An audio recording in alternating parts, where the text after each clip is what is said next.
decoration ng Christmas tree. O sige, sige, tara, ikabit na natin.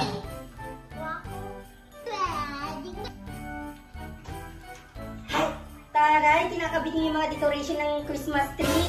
Oo, para mas lalong gumanda yung Christmas tree natin. Diba? Ang ganda, Mio. Malapit ang Pasko! Kaya nga eh. O siya, magmerienda muna kayo. Hali kayo. Hala, may merienda tayo. Patara ba yan? Hala, sakto. Gutom ako. Pahingi ako, Mio. Anong pahingi ako, Miyong? Hindi kita bibigyan, Lexi. Silang tatlo lang. Hala, ba't di mo siya bibigyan? Kaya nga eh. Kawawa naman siya. Oo nga eh. Ay, hindi. Bahala siya. O, ito sa'yo. Thank you. Oh, ito naman sa'yo, Ace. Ito naman sa'yo, Almarie. Sige, kainin nyo na yan. Ang sarap na to.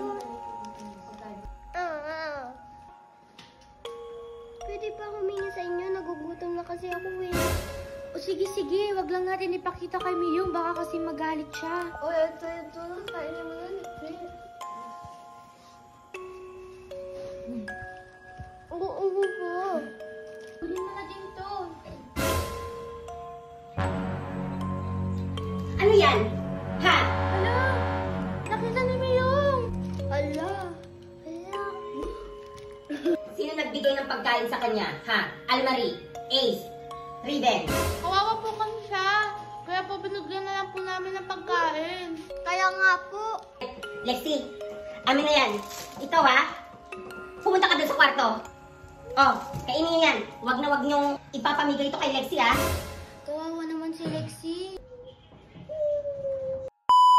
Ang init-init, isasaksak ko nga yung aircon para malamig dito sa kwarto pag natulog ako.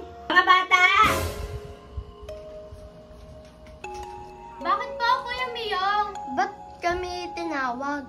Oo nga. Di ba mainit sa labas? Hindi kayo makatulog ng maayos? Dito na lang kayo sa kwarto ko dahil sinindi ko itong aircon. Mas malamig dito at makakatulog kayo ng mabuti. Ay, sige, O, di ba? O, sige, sige. Humiga na kayo dito. Si Almarie, si Raven, tsaka si Ace lang yung tinawag ko dito. Bakit may nakahigang Lexi? Kuya Miyong, kaya mo na. Dito na siya matulog. Kawawa siya sa labas, naiinitan. Kaya nga, Kuya Miyong. Ay, hindi! Hindi siya pwedeng matulog dito sa loob ng kwarto ko. Kung gusto niyo, samahan niyo siya para hindi na kayo makatulog dito. Uy, ayoko po sa labas. Ang init-init dun. Kaya nga, dito na po ako, Kuya Miyong. Ako din. O, diba? Ayaw niyo din naman siyang kasama sa labas eh. O, Lexi, ano pang ginagawa mo? Lumabas ka na dito!